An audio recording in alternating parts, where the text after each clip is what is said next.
So, welcome guys to the Improvement Season podcast. This time, not that I'm in Berlin, but I'm here with my man Steve, sitting in Nottingham. We are recording from the weekend of the Allen Aragon conference, hosted by our man Marty McDonald, MNU Nutrition. And we are here and we wanted to do the recording anyway because we don't want to leave you guys without any kind of recording. And what are we going to talk about, Steve? So, as always, we have a recap of our week. Yes. So we'll go over Absolutely. that, I think, first of all. Although my week, I guess, has been incredibly boring because I'm in deload. So, volume coming down, intensity down, and I'm setting myself up for a primer phase, as we call it, or kind of that maintenance period, strength block in a sense, to allow things to settle, resensitize, and recover. And then I'll be going into like my actual off season, which I'm excited for. This week has just been very easy training, very boring. Nutrition has been way more kind of flexible in terms of like not having to worry about kind of post-workout and getting that in so that I can train in the PM because I'm just training once per day. From that angle, it's been really boring, but it's actually been slightly challenging for me because it's been the first time that I've not had any kind of thing to work towards, in that during my prep, I just, even if it was a peak week in which was very similar to a deload, I'd always be kind of gunning for that show or gunning for something. So this is the first deload, like proper deload I've had in months. So it did lead to a bit of anxiety, and I probably, in some ways, maybe too much free time, and then made me overthink things, and that just got me a bit carried away. And it never really helps you out when you get stuck into that sort of thing. And I think it's great why we have one another. I reached out to Pascal, and we can talk about these things, and he can kind of be like, Steve, what? Calm down, which is nice. And we definitely have that for one another, which is great. There's something I was going to touch upon. This will touch on to the main topic that we want to talk about, which is like maintenance periods, which is what deloads kind of are very similar to, in that is a period of time where you're just letting things settle and recover. That was what I wanted to say. I did get ill, so I'm still recovering from a cold. I still don't feel my best. But I don't think that helped with things. I think I was feeling a bit uncomfortable. I did suffer quite a lot of edema this week as well. Which people know I kind of don't know exactly why that happens sometimes. It kind of comes back from my accident that I had back in... Probably stress related. Yeah, we think it's stress related. And it would make sense, overreaching, kind of still post-comp, and then getting ill, all of those things kind of, stress. So, that's basically my week. It's been deload. It's funny, you'll probably get this. Actually, I don't know, but I'm going to pass it by you now. I think you'll probably get this from clients when I check in with them after their deload week. Quite often, I've even had clients like, they just send me an email being like, I've got nothing to say, it was deload week. Totally. Or they'll film me a video about their deload, and they'll be like, so it was deload week, and the check-in's like 3 minutes long. I'm like, not a lot to say during deloads. Actually, fairly common that this happens like this, or that they are complaining how boring a deload actually was. But no, I mean, I can then touch on my past week. For me, finally, the last week wasn't too bad. I mean, I'm still dealing with recovering from my let's call it accident, falling down the stairs. You sound like a pretty bad accident. No, from the torn ligament, but I mean, I'm really surprised of how quickly we as athletes are able to heal. Because when you go to see the doctor, they always come up with a estimation of how long it takes for you to get recovered as well. And it wasn't the same when it came to my hip surgery, the same when it comes now to my torn ligament. After just a couple of days, I'm feeling so much better already. And a torn ligament, based on my research, what I did, and also what the doctor was saying, that it definitely takes 2 to 4 weeks up until it's healed up again, or kind of functioning again. after only one day, I was able to put off the support I received from the doctor and was able to walk kind of quote unquote normally again. I mean, it's still hurting and I don't have the mobility right now, but it's surprising to me how quickly we as athletes are able to recover from normal injuries that also occur to other people, to the gen pop out there, who then need to actually recover for a longer period of time. But I could also imagine that this comes down to not only the capability of your body to actually repair tissue, but also comes down to the nutritional aspect. Because I was eating for that, right? I was eating at maintenance, eating sufficient amount of protein, really make sure to rest, give it the rest it needs, and just after a couple of hours and days, it is going better and better, and this makes me super happy. And also, when it comes to my back, it starts to get better. Next week on the 12th, I have an appointment at the doctor to get some x-ray done to see if there's really a rib broken or not. And slightly I'm getting back on track, but still I have to take it a little bit slower. Everything is heating up now, but it really gets me mentally going again, which is a good thing. This was actually my last week. I did some training sessions, did get some training sessions in, but again, took it all really slow, really listened to my body. And this is something I actually thought a lot of over the past week when it comes to technique and form in the gym. And I thought of perhaps in the future, especially when it comes to back exercises, really taking out all the momentum when it comes to pulling movements. Mm-hmm. Because sometimes when I did my seated machine rows, I always do them one hand at a time, so one arm at a time. What I do is get the most amount of stretch there and then pull with the largest amount of range of motion my upper body can allow me to. What I also then do is I turn slightly my upper body and then really squeeze my back. And perhaps this was too long of a range of motion, where it wasn't the effective range of motion of my back anymore, but more so that other parts of my body played in it as well. And this just made me thinking of perhaps I need to reevaluate some of my lifting techniques when it comes especially to my back movements. And this is something I want to give it a shot here in the future, that especially when it comes to pulling exercises, to really avoid all momentum when it comes especially to whipping your upper back, because it's so easy when you're doing lat pull downs or seated cable rows, for example, to have a little bit of momentum going on that then comes from your lower back or from your abs or something. And this is something for the future I would like to avoid. But yeah, that's just as a side tangent. Yeah, I mean, it's interesting. It makes me really think of, I don't know why, it's like, I can remember back in my PT days, and it would often be like older people, I don't know why, just older people, when they're doing like the lat pull down, and I'd see them doing it, and like they look fine, but they pull it down, and they should stop here, and they're pulling it down, and they're bringing it down all the way the machine goes, and they're pulling down. It's like, what are you using there? Oh, you're now using your biceps, and like, what are you trying to do, a dip now? But it's not just the older people. I know. I see in my gym as well that there are some. It isn't really bound to any kind of age group. People who don't know any better. Yeah, and there in particular, there's one person that comes to my mind that really pulls it down and then also does it with her wrist. Oh God! Full range of motion, bro. At the end range of motion, like really giving the best out of the entire range of motion. But what you're talking about as well, the row, and using a bit of momentum. I think there's a really fine line. I think a little bit of momentum can sometimes help.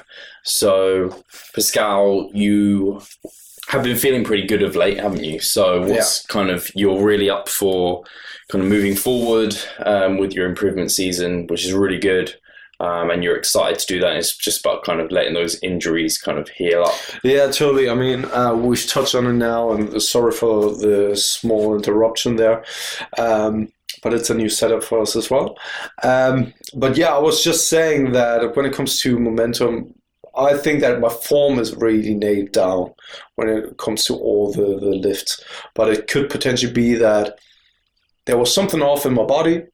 And when it comes to bodybuilding or strength sports in general, it's not the question if it's going to, if there is a injury coming up, but when it's going to happen, right?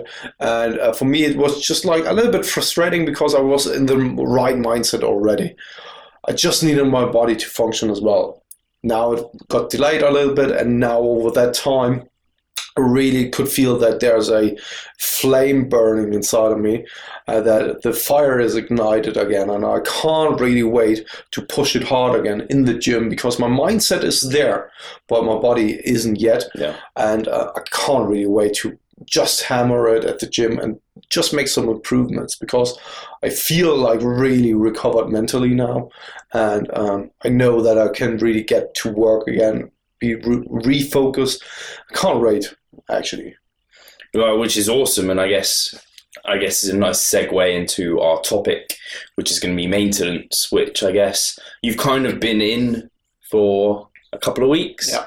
And I'm obviously going into a period of maintenance after kind of just a long period of time changing body composition. So maintenance is, as it sounds, like your body strives for homeostasis. It wants to stay the same. It doesn't like putting on weight, it doesn't like losing weight, and it has mechanisms, as we know, metabolic adaptation. It has ways of making us less hungry, move more, move less. It's always trying to stay the same.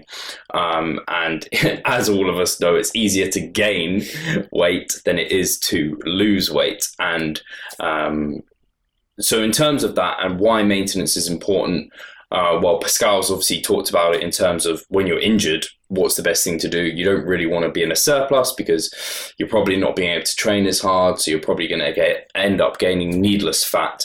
You don't want to be in a deficit because you end up losing that muscle. So maintenance serves a nice purpose there to just maintain what you've got. But maintenance in itself is a nice time to kind of allow just systems to recover, to just ground themselves and kind of normalize. And for a bodybuilder, I think a lot of the time we're always trying to either gain or like gain, cut, bulk, cut, and we never give ourselves a chance and our body a chance just to calm down. So that's what we're going through at the moment. But I think it was interesting to me, and I'll pass it over to Pascal because I think you'll have some good comments here, is when we were in Subway just now, and I was like, well, we can talk about kind of the psychological difficulties that come along with maintenance, because a lot of my clients, like, they don't want to go through maintenance phases. They don't want to go through deloads, which is like a mini maintenance phase. And we all know kind of what a deload's like at the start. Hopefully, if you've trained right, you're kind of awaiting that deload. Yes, deload's coming. I feel like I've earned this deload. But by the end of it or halfway through, you're like eager as anything to kind of hop on training again. So maintenance is like an extended period of that, apart from the fact that kind of you're probably fairly eager from the get-go. It's harder to kind of hold yourself back. And Pascal, you said like you with your clients, you're like, I don't understand why they struggle with maintenance, but now you do. So if you want to, I don't know, touch on some of the things you feel like you've maybe struggled with. Sure. I mean, in the past, I was always like seeing the maintenance as some kind of improvement as well. And it is actually. Yeah. I don't know why I got into the mindset of always being in a surplus or in a cutting phase to make some improvements, because eventually when you are in a maintenance phase, it is still that you are pushing it hard in the gym, and it's still that the body is giving a break to some extent, because you said it yourself that the body always strives for homeostasis. And if we always push it to the limit because we are trying to gain weight or we are trying to lose weight, we are never giving the body the rest it potentially needs at some time. I'm not saying that you should give your body an entire rest and treat it like your puppy or something, but should still be able to train hard and all that kind of stuff. But sometimes when it comes to the nutritional aspect, perms, it's really necessary to take some maintenance phases. And in the past, I never had some problems with that because I structured it that way. But perhaps it was also because I was back in the days the power lifter, where I was saying, okay, when I'm at maintenance phase, I'm holding my weight category, and this is all I want, right? And if I'm then gaining just slightly muscle mass, it's absolutely fine. Or if I'm losing just slightly a little bit of fat, this is absolutely fine as well, as long as my performance increases. But now, being that physique focused, I perhaps fell into the trap of looking too much on the short-term changes in my visual appearance. Yeah. And if I didn't see any kind of changes over a couple of weeks, I thought that I'm stagnating. And this isn't really true. And I came to realize now after the time where I dropped out of the contest prep, then everything went well, and then I fell into that kind of a hole.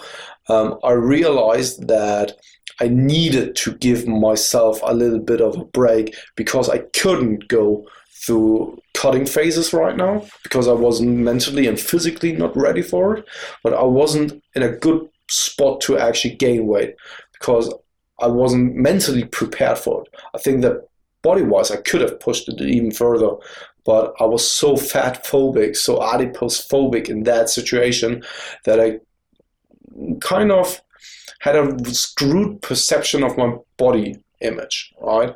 But due to the cycles of kind of a little bit of overeating, then trying to cut again, overeating, it doesn't really serve any kind of purpose. And actually, this was more harmful. Let's call it harmful. In the end, it isn't harmful. It was less beneficial than setting yourself a time of maintenance, being in that for an extended amount of time, and then push when you're again ready to push. And I could never relate to it in the past, but now I could. Now I can. And yeah, I don't know, how is it with you now that you are approaching your maintenance phase? I mean, for you, it's also kind of new since a long time again. Yeah, I guess I haven't. The last time I went through, just to touch on, we call them primer phases, or if you ever hear us talk about primer phase, that's what we often reference them as, because like we've said, they are priming you, they're setting you up for success for going forward. They're not a period of stagnation. They're actually a requirement for going forward, just like a deload, really. A deload isn't a step back necessarily, it's just a period of time where you're letting all this fatigue drop so you can start making progress again. But yeah, for me, I guess the last time I went through a period of maintenance was kind of after my marination phase, and then I went through a short maintenance phase then to set me up for more cutting. And I think that was a struggle then, and I think I'm probably going to struggle with some of those aspects now, because then I was maintaining a body weight that maybe was under my set point. So I have quite a low set point, I guess, thankfully. So I stay quite lean quite easily. And so it was a bit hard and I also had the goal of getting shredded for stage. So I was, in one way, I was like, I want to cut down for stage now because I've got that goal. And on the other hand, I was like, my body actually wants to eat more food. So that was hard from that angle because of all those conflicting things. And right now I've just come out of contest prep, just gained some weight. And now I'm like, I need to go for this bout of maintenance to kind of let volume come down, because I've been doing very high volume, and let my body settle.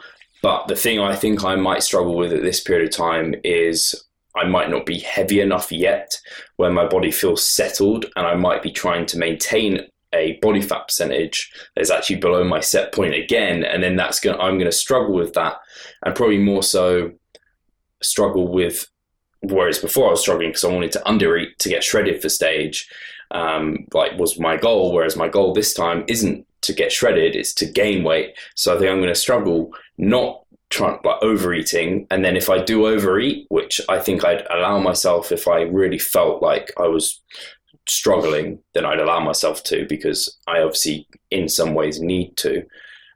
I think then my struggle will be to make sure I don't push volume too high, because I think I'll be tempted, I've overeaten, I need to actually use these calories and use them in the gym, whereas I know I need to let that fatigue come down. You can't push high volumes for all the time, like all time. Just like you can't diet forever, you can't just mass forever, because there's gonna, like, adaptive resistance settles in. We know, like, mTOR and AMPK.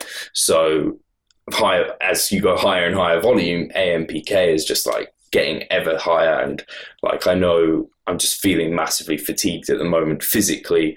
I'm not getting as great pumps in certain muscles. Like, I know I need that low volume. So it's kind of like I need to make myself be honest with myself, keep myself accountable to taking my medicine, which is going to be this maintenance period, and really, really kind of, be honest with myself and realize that this is a step forward, and setting me up for success going forward. But I think it's funny because maintenance periods always come after kind of either a period of massing or a period of cutting, and they set this like scene for a new phase.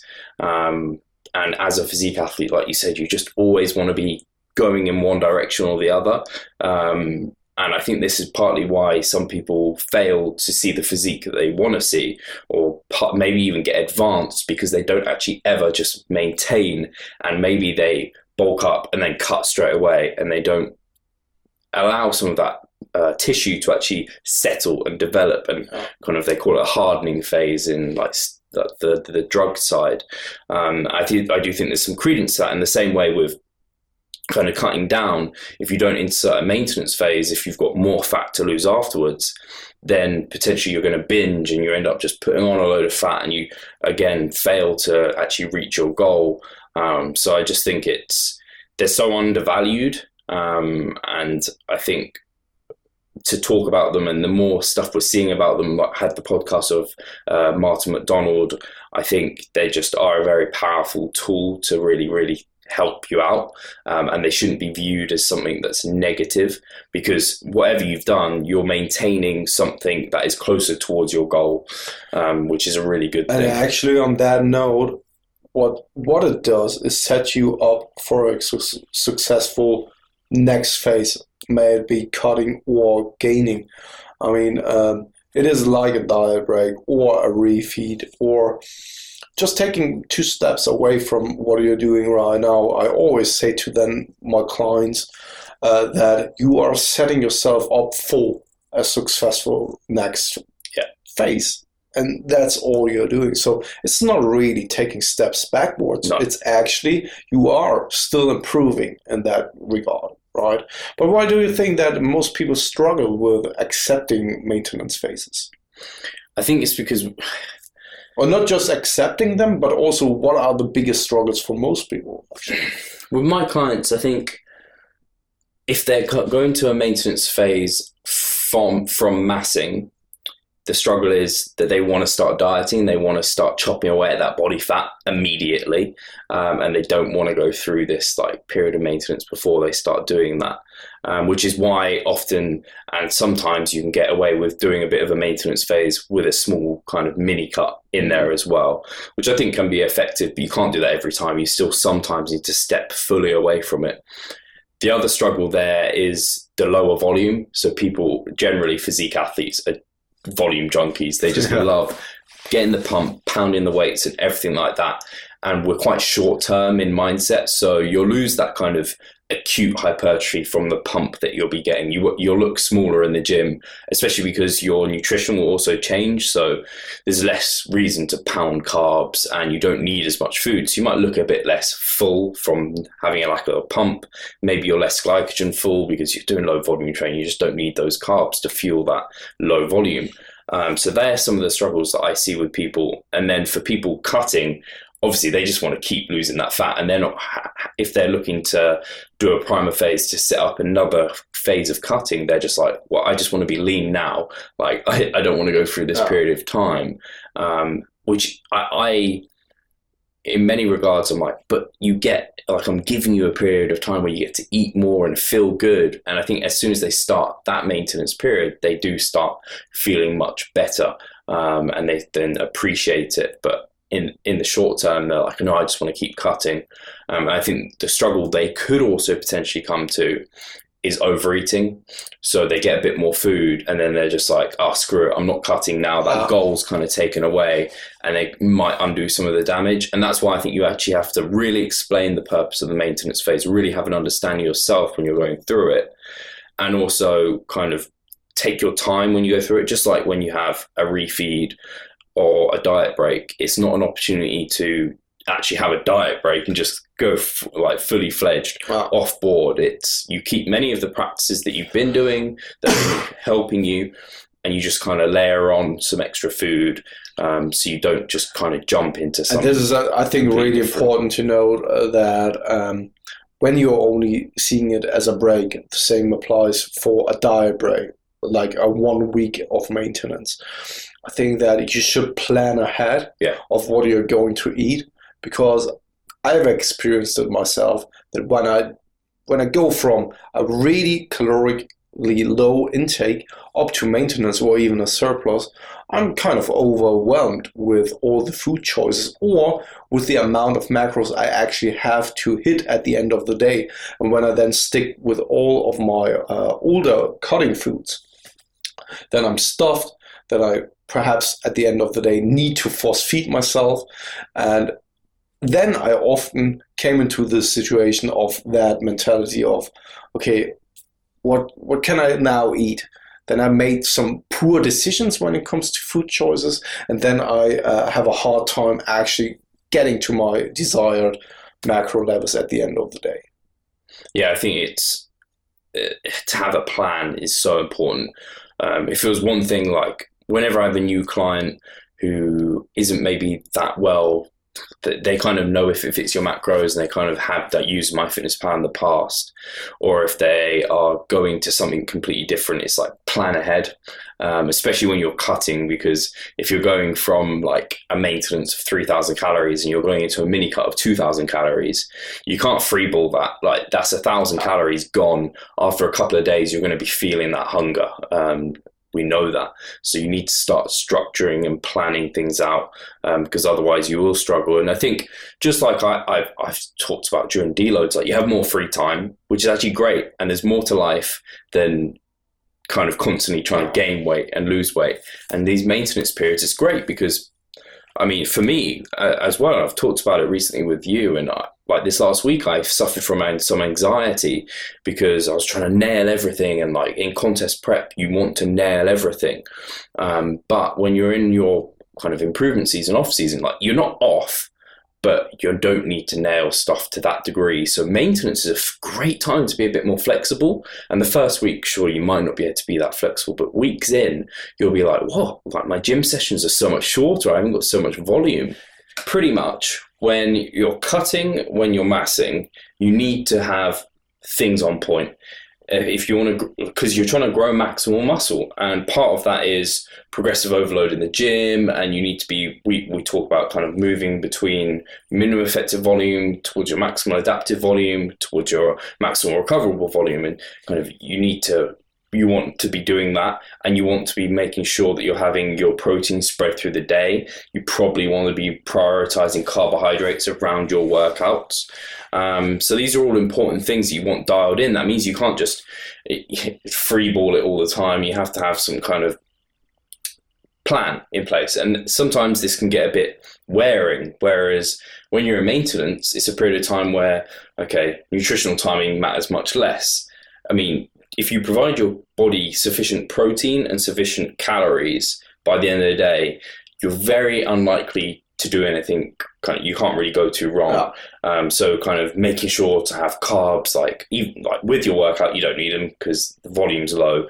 Post workout, I mean, the volume was low. You've not burnt through a load of glycogen. Like all of these little details just matter so much less.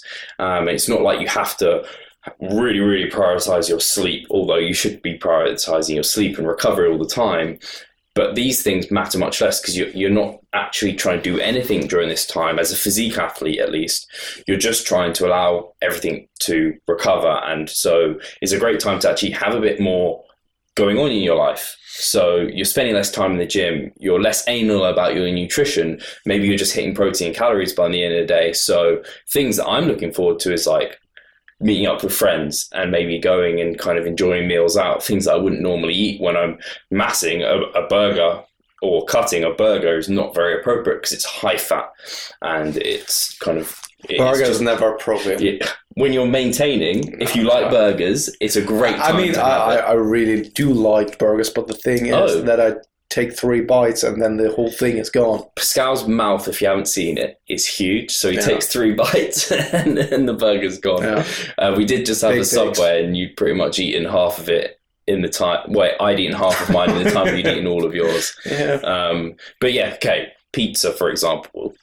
This isn't... I love pizza. But during my massing phases, I try not to have it too often because I know the fats are very high. I want to prioritize carbohydrates, so I don't have it too often. Whereas during maintenance, it's like it doesn't matter. I'm just trying to hit a calorie goal and protein goal, and I can be way more flexible with these things. So I just think it's a good time. You're spending less time in the gym. You're less focused on your training. You're less focused on your nutrition. I think it's a great time because it actually eventually makes you more focused. By the end of maintenance, you're like, holy crap, I'm so ready. Like after a mass, and then you maintain that high body weight, you're like, wow, I'm so ready to cut. Like, I really want to cut. Or after like you've been cutting and you go through maintenance, you're like, oh, I feel so like ready and fueled. I'm so ready to smash the weights. When you end your massing phase, when you end your cut, you don't feel maybe that way. So I just think it's great for that reason, and it's underrated from that. I think one point you forgot, though, is that maintenance shouldn't only be taken as a break, but perhaps also to keep things, or to get a structure again in place. When you fell off the wagon in terms of cutting or in the gaining phase, when you've kind of lost your track, then I think that the maintenance approach would be a perfect timing to not be overly concerned of gaining or losing weight, but to simply focus on restructuring everything and building some good habits to then eventually get to where you've ended up being in that state of, okay, now I'm fucking ready to push again hard in terms of gaining or shredding some weight, right? And I think that this is most often forgotten, that people see the maintenance phase as either a break or as a phase where nothing is changing. But this could also be the perfect timing in which you take care of certain habits or also certain things in your life that simply don't allow to gain them optimally or to shed some weight optimally. And we are always trying to be in an optimal position, right? And sometimes maintenance is simply the best approach for that. Mm-hmm. Yeah, actually, I mean, apart from the fact that it's kind of a stepping stone between phases, periods in time when you're on holiday, periods of time when it's the holidays, Christmas, like a lot of my clients now, like some of them have dropped in a maintenance phase because it's like, well, you can't get into the gym that much, so your volume's going to be low by default. We don't really want to cut or gain because hypertrophy isn't really something that we can achieve maximally. So let's just, and food is kind of like, you can probably get enough protein through turkey and like other meats, but kind of you want to enjoy some of the Christmas food that always high fat. So the most appropriate goal for us right now is actually to have that maintenance period, which I guess is a break, but definitely it can, hopefully you normally put one in to avoid the need for restructuring, but definitely, especially I think more so cutting, but even when you're massing, like you can just get kind of a bit sick of it, so it can kind of reignite the fire for massing again. Totally. And now we brought up another point I wanted to touch on, and this is the fact about something like holiday. At the end of the week, you always want to hit a specific kind of total caloric intake. So it doesn't really matter if you're overshooting at one day and then undereating at another. But the thing is, when you're in the cutting phase, it makes it so much harder than when you are going overboard on one day to then even more decrease over the next days. The same applies to in a gaining phase. When you are eating even more calories on one day, then you are trying to cut back on the other days, then you are, for most of the time, not in a caloric surplus anymore, which then could be counterproductive for the gaining phase as well, when you're only having one surplus day, which was massively high, but the other ones needed to be cut back because you have been overeating. When you're then on a holiday, where it easily can happen that you're overeating, you can easily make it up the next day. Just subtract the calories from the next day or the next two, and then when the next day comes up, where you know that you are probably going to eat a little bit more again, can make it up again. And when you're in your maintenance range, it's absolutely fine then. But it is getting harder going through holiday phases when you are gaining or being in a caloric deficit. Yeah, and I think what you touched on there as well with the kind of almost siphoning of calories, hitting a weekly average, that it's just a really good time to be very flexible with things and maybe even try new stuff out. So like I said, like trying new foods out, but you could even try you could restructure how you're eating through the day, just manipulate things. You could try higher and lower days, see if that works for you, see if you like it. It's just, it's a good period of time just where nothing can go wrong. It's just a nice time to really just enjoy it, embrace it, and know that it's setting you up for success moving forward. And it's not a step back by any means. And the key is kind of, stick to the plan as ever. Because you don't want to end up, I'm maintaining, and actually, no, you've just done a semi-maintenance. Now, the question could be for the listeners out there, because we didn't really define what maintenance really is. How would you define maintenance? So maintenance, it's hard because maintenance is so dynamic. The actual pure definition is probably just staying the same. But what I think a lot of people associate maintenance with is scale weight staying the same, but it might not. Your weight on the scale might change. I've gone with clients through maintenance periods where they've lost weight. I've gone through them where they've gained weight. I've gone through them when they've maintained them. The key idea is what we're actually doing is maintaining body composition. So you're not gaining fat, you're not losing fat. That's not the aim, at least. Some of those changes might occur because of I don't know what other term to have them as other than lagging kind of response curves. So whether that's fat loss, sometimes we see a whoosh. So sometimes clients might kind of see a whoosh on the scale. They might actually look like they've visually lost fat and kind of they've done the hard work in the past.